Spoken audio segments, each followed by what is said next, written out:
Assalamualaikum guys, welcome to my YouTube channel. Today we discuss about the sterilization and disinfections. The basic difference between sterilization and disinfection is that in sterilization we kill the microorganism with their spores, and in disinfections we just kill the only microorganisms. जैसे मैंने आपको बताया कि हम sterilisation में macro organism के साथ साथ बैक्टीरिया के साथ साथ उनको जो स्पोर बनते हैं उनको हम किल करते हैं, जो कि 100% हमारे पास स्टेरिलाइजेशन हमें मिलती है। बाज़ दफ़ा ये होता है कि अगर हम बैक्टीरिया को किल कर लेते हैं, उसके जो स्पोर रह जाते हैं, स्पोर फर्दर ग्रो करके हमें हमारे जो चीज़ है उसके ज़रिए एक मरीज़ से दूसरे मरीज़ में फैल सकते हैं और इन्फेक्शन फैला सकते हैं। और डिसइंफेक्शन में हम जस्ट मैक्रो ऑर्गेनिज़म को किल कर रहे होते हैं, उसमें स्पोर रह जाते हैं जो कि फ़र्दर इन्फेक्शंस के चांसेस हो सकते हैं उस चीज़ से। और जो डिसइंफेक्टेड है, बेसिकली हम डिसइंफेक्टेड एक केमिकल एजेंट से केमिकल तरीके से हम इसको डिसइंफेक्टेड करते हैं।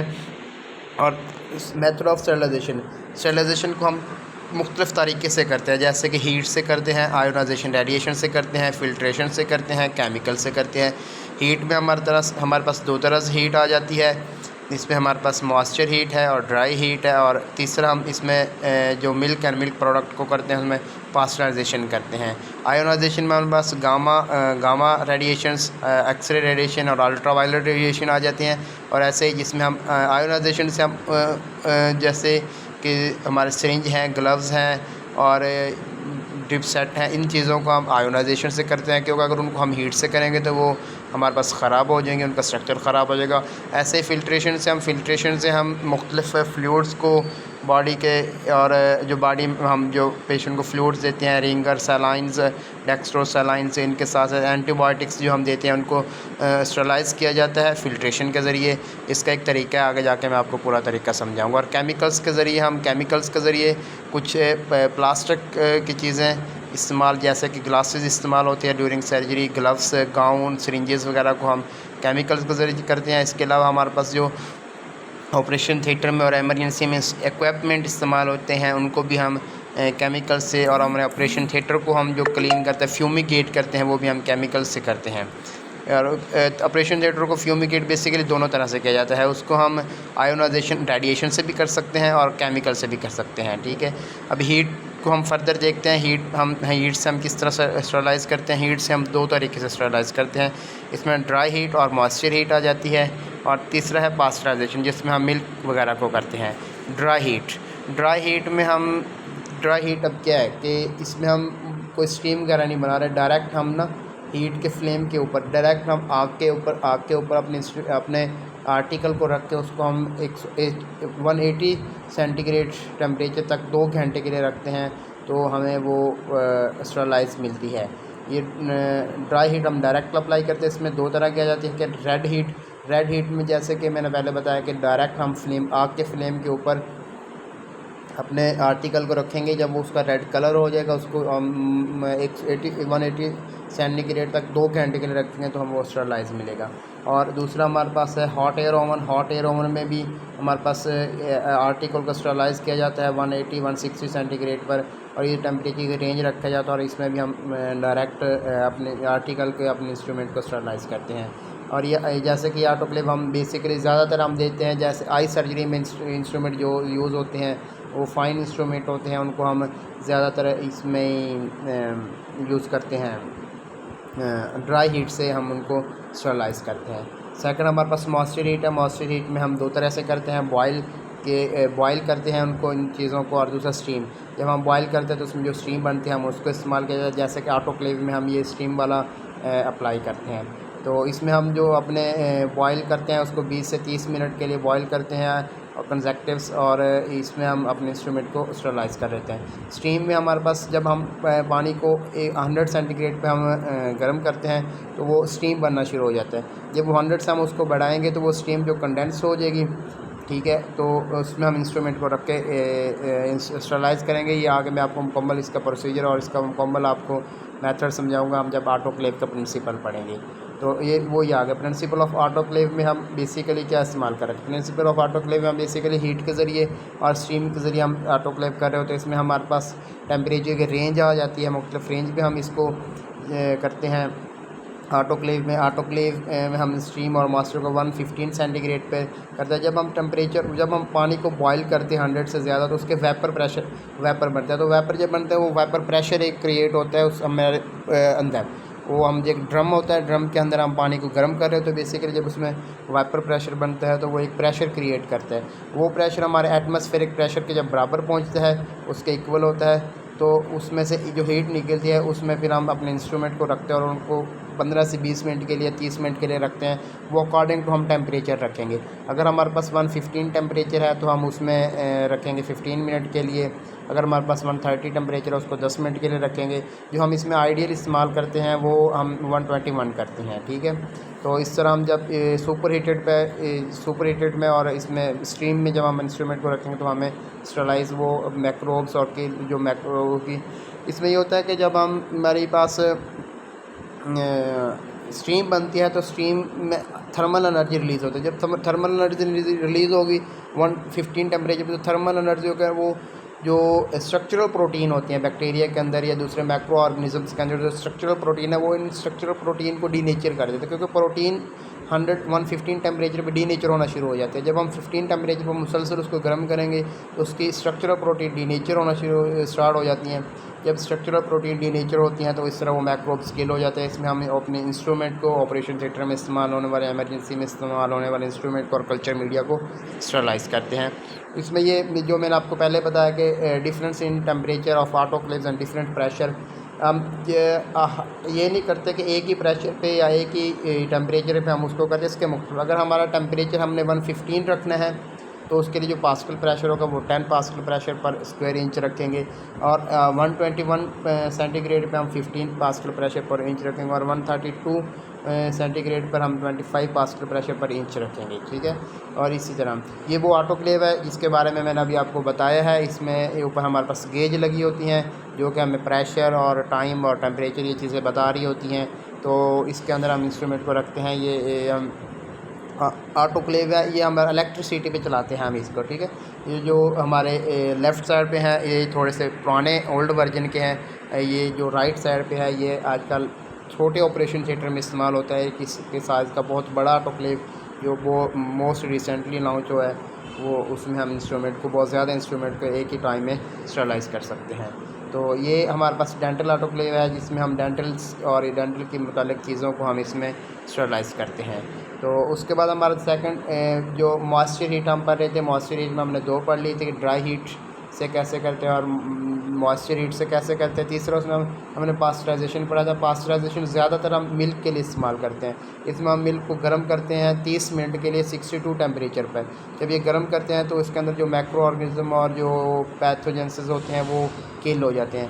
अगर हमारे पास टाइम कम है, हम 30 सेकंड 20 सेकंड में करना चाहें तो हम इस टेम्परेचर को बढ़ा के अगर 72 टेम्परेचर में हम इसको बॉयल करेंगे तो ये हमें बहुत जल्द, मतलब ये 20 से 30 सेकंड के अंदर हम अपनी डिज़ायर्ड जो चीज़ करना चाहते हैं वो हासिल कर सकते हैं।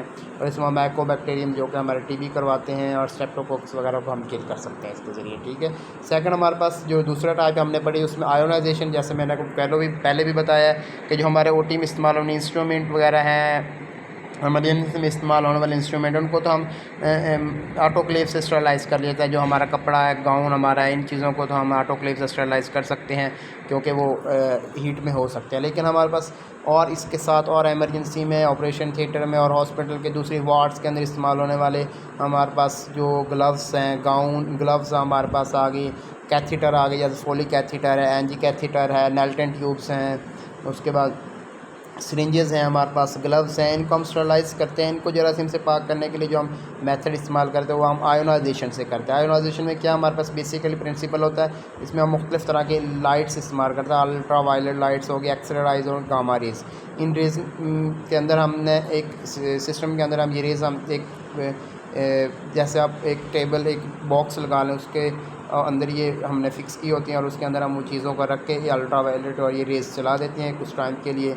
तो उनसे वो जरासीम को किल सकते हैं। ऑपरेशन थिएटर में बाज़ दफ़ा आपने देखा होगा कि अल्ट्रा वायलेट रेज़ लगी होती हैं। हम अक्सर जब ऑपरेशन थिएटर को बंद करके वो लाइट चला देते हैं 4-5 घंटे के लिए, तो वो ऑपरेशन थिएटर का भी बेसिकली अल्ट्रा वायलेट रेज से हम स्टरलाइज और ये कर सकते हैं, माइक्रो ऑर्गेनिजम्स को किल कर सकते हैं।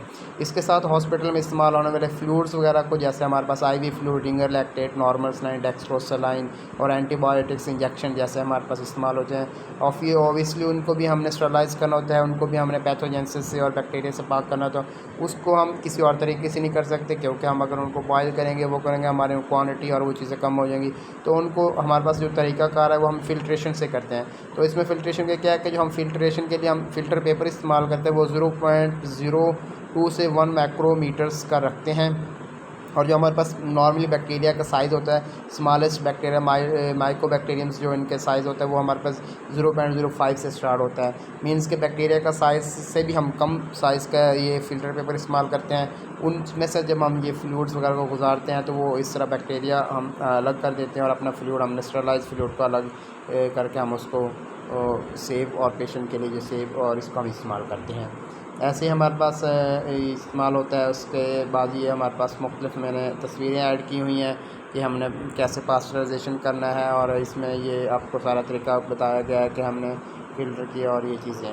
सेकंड, हमारे पास केमिकल हम इस्तेमाल करते हैं। कुछ चीज़ों को हम केमिकल के, जैसे प्लास्टिक सर्जरी में प्लास्टिक की जो भी चीज़ अगर उसको हम गर्म करेंगे, मॉइस्ट करेंगे, डायरेक्ट हीट पे करेंगे तो उसका हम स्ट्रक्चर ख़राब कर लेंगे, वो सारे ख़राब हो जाएंगे। तो उनको हम स्टरलाइज़ करने के लिए मुख्तलिफ़ केमिकल इस्तेमाल करते हैं। जैसे अब इंस्ट्रूमेंट हमारे इस्तेमाल होते हैं OT में, ऑपरेशन थिएटर के टेबल्स को, ऑपरेशन थिएटर के हमने फ्लोर्स को, वॉल्स को, डोर को, इन चीज़ों को हम स्टरलाइज़ करने के लिए, जिसको हम कहते हैं ऑपरेशन थिएटर में फ्यूमिगेशन करना, उनको हम केमिकल से इस्तेमाल करते हैं। इसमें बेसिक मोस्टली जो केमिकल इस्तेमाल होते हैं उनमें एथाइलिन और डाइऑक्साइड्स यूज़ होता है और ग्लूटाल्डिहाइड इस्तेमाल किए जाते हैं। और हमारे पास जो कैमरे होते हैं मुख्तलिफ, जैसे एंडोस्कोपी हम कैमरे होते हैं हमारे पास, लेप्रोस्कोपिक ऑपरेशन थिएटर के जो मुख्तलिफ कैमरे और इंस्ट्रूमेंट इस्तेमाल होते हैं, उनको हम हीट वगैरह से तो नहीं कर सकते, ऑब्वियसली वो ख़राब हो जाएंगे इसमें।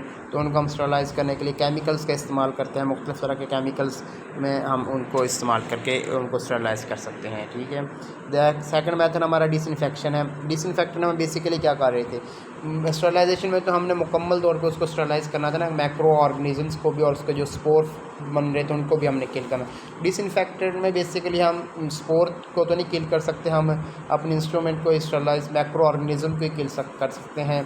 तो इसमें हम केमिकल लेते हैं, स्ट्रॉन्ग केमिकल लेते हैं, डिसइंफेक्टेड केमिकल लेते हैं, उसमें अपने आर्टिकल को कुछ देर के लिए रखते हैं, तो इस तरह वो हमारे पास स्टरलाइज हो जाता है। एंटीसेप्टिक, जैसे हम अब IV लाइन पास करते हैं, IV लाइन पास करने से पहले हम स्पिरिट से, मिथाइलेटेड स्पिरिट से, एथेनॉल से हम अपनी स्किन को साफ़ करते हैं। तो वो बेसिकली हम क्या कर रहे हैं, तो वो बेसिकली हम स्टरलाइज़ कर रहे होते हैं स्किन को एंटीसेप्टिक अल्कोहल से, स्पिरिट्स, मिथाइलेटेड स्पिरिट से, इन चीज़ों से, हम डेटोल से हम अपने वॉन्ड या अपने जो कोई स्किन एलर्जी हो जाती है वो भी, ये सारे जो तरीके हैं एंटीसेप्टिक जो बायोडीन इस्तेमाल करते हैं हम इन चीज़ों को, ये हमारे पास बेसिकली डिसइंफेक्टेड हैं सारे, इनको हम इस्तेमाल करते हैं।